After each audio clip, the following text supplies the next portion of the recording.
नमस्ते भारत, नमस्ते किसान। मैं गणेश किसान फिर से किसान पाठशाला प्लेटफॉर्म पर आज हूँ सोलापुर। यहाँ पर 70-30 कंसेप्ट किया हुआ है। किसान मित्र पिछले 2 साल से जुड़े हुए हैं। आइए समझते हैं। सोलापुर में भी 70-30 कंसेप्ट आ गया है और 70-30 का इनको क्या क्या बेनिफिट्स मिला हुआ है ये खुद किसान के मुँह से सुनते हैं और समझते हैं कि इनको क्या क्या लाभ मिले हैं।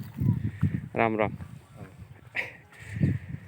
ये 70-30 में बता दूं आपको कि लाइन से लाइन 5 फीट और पौधे से पौधे की दूरी 7 फीट जिगजैग सामने पौधा रहेगा। अभी इन्होंने मक्का वगैरह लगाई थी, मक्का निकाल कर कचरा मल्चिंग कर दी है।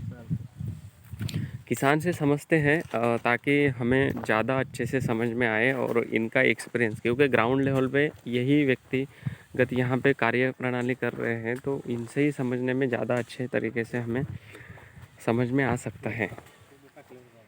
नमस्ते सर, आपका नाम परिचय बताइए, हम लोग कहाँ पर हैं? सचिन केरवा गायकवाड, मुक्काम पोस्ट आडेगाव, तालुका माडा, जिला सोलापुर। ये कब का प्लांटेशन है और कौन सा पौधा लगाया है? कितना की लागवड?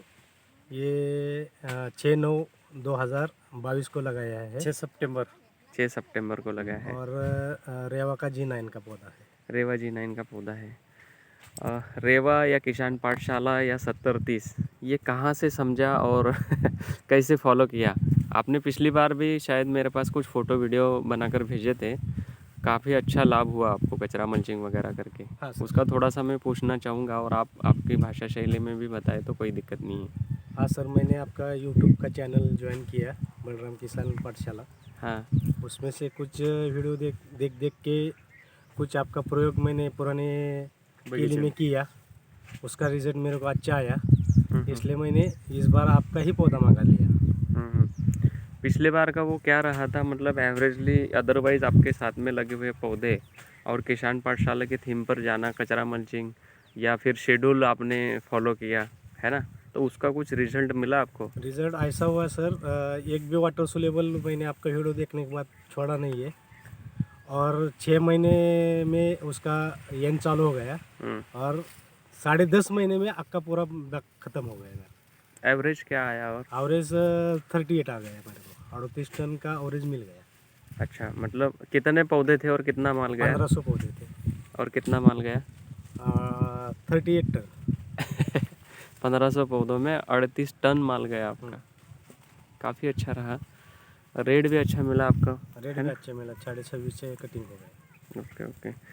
अभी ये सितंबर का है ना अपना लगा हुआ? 6 सितंबर का। 6 सितंबर, आज की डेट है 28/11/2022। नवंबर अगले 6 तारीख को 3 महीना कंप्लीट। 3 महीना कंप्लीट हो जाएगा।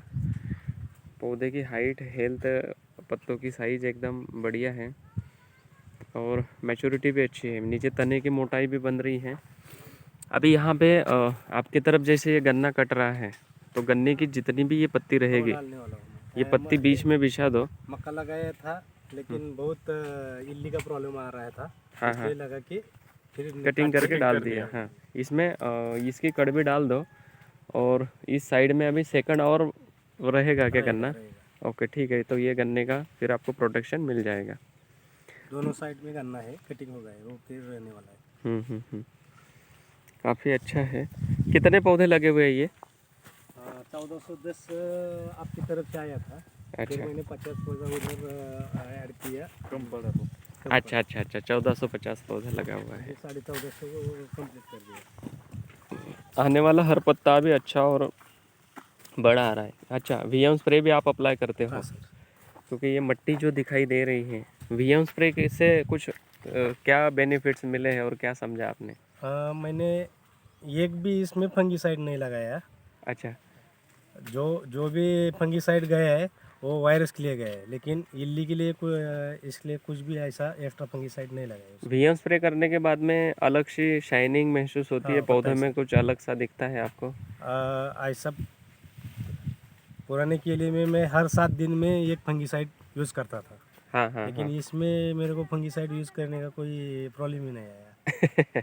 ग्रीनरी वगैरह शाइनिंग काफ़ी अच्छी रही। बहुत अच्छे है। आता मेरा पिछला भी जो केला था पिछले उससे ज़्यादा ग्रोथ अच्छा है। वो तो जैन का अदरवाइज पिछले कंपनी पौधे का का। था, वो अदरवाइज कंपनी का हाँ, था, जैन का बराबर। था वो, उससे भी अच्छा। ये ये पौधा जो है मेरा 4 महीने का उसमें था। इसमें एक ध्यान की बात है कि पौधा तो सेकेंडरी है, फर्स्ट है किसान की मेहनत और सही दिशा में सही लाइन में उनको आगे बढ़ना, बराबर। मतलब गाइडलाइन सही होना, एक दिशा में कार्य करना। जैसे अदरवाइज किसी का मैं बताऊंगा नहीं। आपने जब पौधा लिया तो पौधा बुकिंग करने के बाद में तुरंत आपने देखा होगा कि 5वें या 6वें दिन में आपके मोबाइल के ऊपर अपने यहाँ से बैलेंस फर्टिगेशन सॉफ्टवेयर का चार्ट प्रोवाइड हो गया होगा। हर किसी किसान को हो ही जाता है। और उसके हिसाब से पौधा कौन से डेट में लगेगा, उसके 20 दिन पहले क्या करना है, पौधा लगने के 15 दिन बाद क्या देना पड़ेगा, वो ये हमारा सारे रह गया। बराबर। दूसरी बात, हर 15 दिन में आपको एक वीडियो बनाकर भेजना है ताकि वीडियो सलाह आपको मिल सके। अच्छा हो या धीरे चल रहा हो या फास्ट भाग रहा हो, लेकिन हर किसान को मैं इस वीडियो के जरिए इस माध्यम से बताना चाहूँगा कि जिन्होंने भी अपना रेवा का पौधा लगाया हुआ हो या अदरवाइज कंद लगाया हुआ हो या अदर किसी कंपनी का पौधा लगाया हो, तो उनको करना क्या है, किसान पाठशाला के साथ, बी किसान के साथ अगर कनेक्टिविटी में रहना है तो हर 15 दिन में एक वीडियो बनाकर भेज देना है। ताकि उससे होगा क्या कि हर 15 दिन की पिक्चर आपके हम लोगों के माइंड में रहेगी। कई सारे किसान ऐसे हैं कि आज प्रॉब्लम आया, आज वीडियो भेजेंगे, प्रॉब्लम के ऊपर हमने सॉल्यूशन दे दिया, उनको अच्छा भी हो गया, तो उनको लगता है नहीं अभी कुछ ज़रूरत नहीं है। जिस दिन बाद में फिर 3 महीने बाद, 2 महीने बाद फिर प्रॉब्लम आएगी तब पूछेंगे। तो ऐसा नहीं करना है। आपको रिजल्ट जो आया वो बताना है एग्जैक्टली, और उसके बाद में क्या और पुशअप दे सकते हैं या फिर एज इट इज़ आपने जो शेड्यूल भेजा हुआ है उसी हिसाब से चले क्या, ये बात करनी चाहिए वीडियो में। आपके शेड्यूल के सिर्फ मैं बेसल डोज में पीछे रह गया बारिश की वजह से।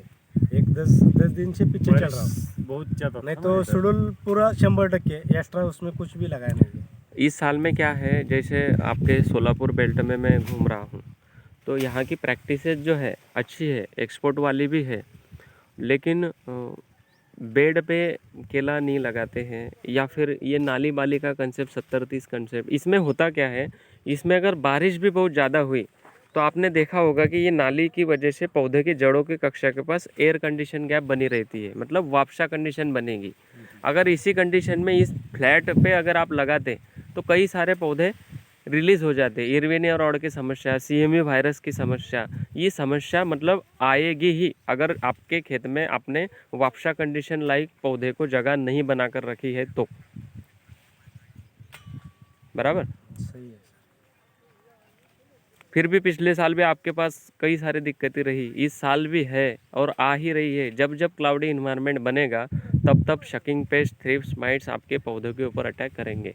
इसलिए हर 15 दिन में हम लोग बोलते हैं कि VM स्प्रे होना चाहिए, ताकि आपके पुराने पत्तों के ऊपर अगर मट्टी पड़ी है तो वहाँ पे ये थ्रिप्स, माइट्स काम नहीं करेंगे। जैसे अभी ये पत्ता है और ये पत्ता है, क्लीन चिट पत्तों के ऊपर थ्रिप्स, माइट्स काम करेंगे। अगर उसके ऊपर भी मट्टी पड़ी हुई है, VM स्प्रे किया हुआ है, तो वहाँ पे भी उनको वो उतना असर नहीं करेंगे, बराबर। शेड्यूल से हिसाब से 2 VM प्रे हो गए इसमें। काफ़ी अच्छा है, ग्रोथ वगैरह तो समझ में आ रही है। आपको तो वीडियो भेज दिया। देखिए होता क्या है, मैं मेरी तरफ से नहीं बताऊंगा, आपके अंदर से आवाज़ आनी चाहिए कि अदरवाइज यहाँ पे क्योंकि हर जगह पे होता क्या है, ये पूरे जगह पे तो एक जैसे पौधा नहीं लगा है, हर किसी की प्रैक्टिस अलग अलग है। आपने जो पौधा लगाया है, आपके पास जो गाइडलाइन आई हुई है, क्या आप उससे समाधानी हो, हाँ सर। बराबर। अदरवाइज लोगों ने जो आपके बाजू में पौधा लगाया हुआ है, क्या उन पौधों से इन पौधों में आप समाधानी हो? बहुत ज़्यादा समाधान है। यही हम लोगों को चाहिए। और ये चीज़ें आपके खुद के फील्ड पे आपने खुद ने देखकर जो कार्यप्रणाली की और देखने के बाद में उसको महसूस किया और प्री ट्रीटमेंट की, तो ये चीज़ें आपको देखने के लिए मिलेगी हर पौधे में।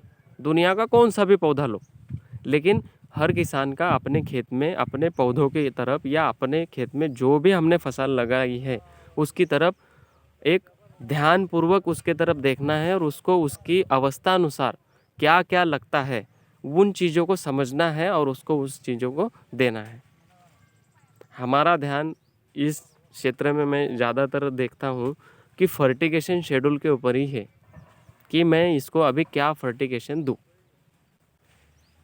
क्लाइमेट कंट्रोल नहीं है, वाटर मैनेजमेंट का उतना ध्यान नहीं है, मतलब ये चीज़ें जो है ओनली वन फर्टिगेशन।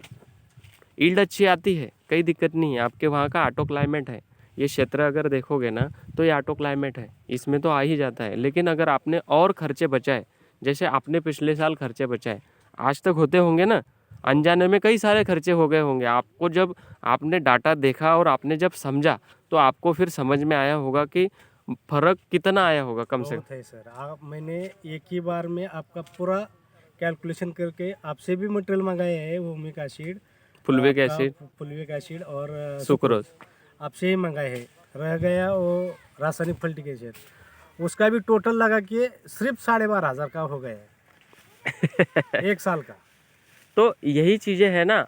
और अगर शेड्यूल पढ़ते पढ़ते आप देखोगे तो 5 पन्ने हैं, लोगों को लगता है यार ये क्या लिख के दिया, लेकिन कितना कितना है उसकी अवस्था नहीं है। उसको जितना फीडिंग देना चाहिए 3 किलो 2 किलो 2.5 किलो 2.5 पौने 2 किलो ग्राम में है। तो ये इसकी अवस्था नहीं है, उसको हमने अलग अलग डिवाइडेशन दिया है।